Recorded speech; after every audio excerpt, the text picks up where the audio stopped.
Құдайдан қорық, пендеден ұял. Өзің үшін еңбек қылсаң, өз үшін оттаған хайуанның бірі боласың. Адамның адамшылығы ақыл, ғылым, жақсы ата, жақсы ана, жақсы құрбы, жақсы ұстаздан болады.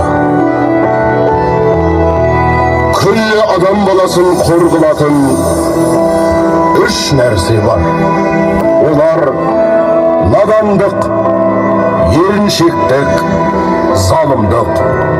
Ал адам баласының үш асыл қасиеттері ыстық қайрат, нұрлы ақыл, жылы жүрек болса керек. Бір жерде бірге жүрсең басың қосып, бірің сөйле сөзін тосып. Біріңді қазақ, бірің дос, көрмесең істің бәрі бос.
Шаруашылықтың басында міне, бірақ сіздер үшін уақытты тауып, сіздер үшін алдарыңызға келіп,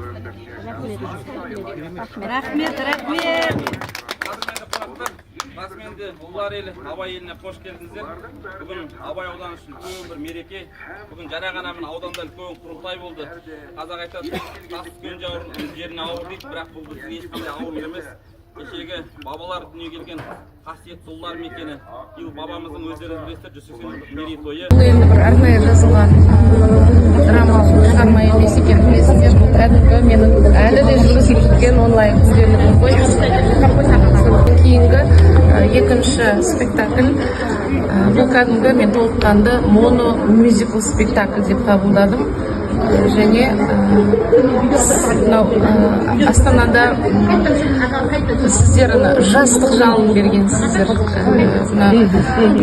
позитив көп, сол ұнады. Автордың бір шығармасы түрлі режиссермен қойыла береді ғой. Бұл нұсқасы да маған қатты. Жан жақта менің Алматыда шәкірттерім көп. Кеше кетіп бара жатсам айтады, апай спектакль қызық болып тұр дейді, маған да қызық болып тұр деймін ғой. Мен ешқандай Астанада да осылай бір репетицияға да қатысқан жоқпын. Жалпы өзі бір кітап 251 бет болса, спектакль өзі соның 30% ғана ғой. Бүгін ол да сәл кішкене қысқарған, бірақ басты дүниелерді соған ән таңдау бір ерекше мен күтпеген дүниелер болды. Өзім позитивтік көп айтам ғой мен. Жаңа позитив болсын, адам күліп тұрып өлу керек деп. Сол сияқты соны бере алдыңдар. Рахмет. Орындағандарға да рахмет. Орындағандарға да рахмет, жастарға. Алтын уақыттарын бөліп, бақытты болыңдар бәрі. Сол екінші күнделік шығар.